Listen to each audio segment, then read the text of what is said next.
An alliance of rebel groups from Sudan's western region of Darfur and the southern states of South Kordofan and Blue Nile signed a peace agreement with the Sudanese government. This is designed to end 17 years of conflict. Now, South Sudan is calling for international support to the new peace deal with the Sudan. Correspondent Patrick Oyet has this story. South Sudan has mediated a deal to end 17 years of conflict in Sudan's regions of Darfur, South Kordofan and Blue Nile. The first thing is that we know Sudan.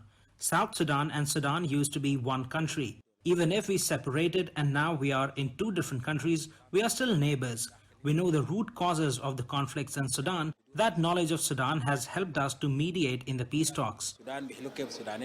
South Sudan is, however, struggling to implement its own peace deal reached after a civil war that began in 2013. Implementation of a 2018 peace agreement is slow, and that could lead to more violence, according to the African Union body monitoring the deal's progress.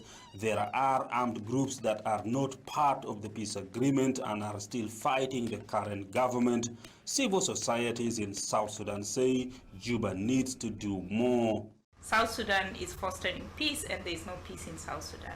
And for me, this is a moment that, again, we need to refer to South Sudanese leaders and ask them to have the political will, the commitment to be able to give concessions and compromises, necessary compromises, and realize peace for the people of South Sudan.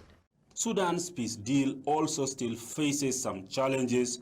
There are two groups who have opted out of the peace agreement. Their leaders are refusing their armies to be integrated into Sudan's armed forces, but the parties to the agreement say they are hopeful that the deal signed in Juba marks the end of war in Sudan.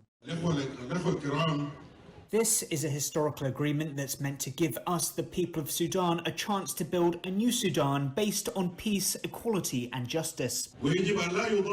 Previous peace deals fell through, and some analysts say the implementation of the current agreement could also be a challenge. South Sudan's government is urging support for Sudan's peace deal implementation from the international community, and so far the United Nations says it is behind the process. The Sudanese conflict was complex, with many opponents fighting each other and their main rival, the Khartoum government. However, many of the former warring parties now say that's behind them, and the deal is giving hope to many that it's possible to achieve lasting peace in the region.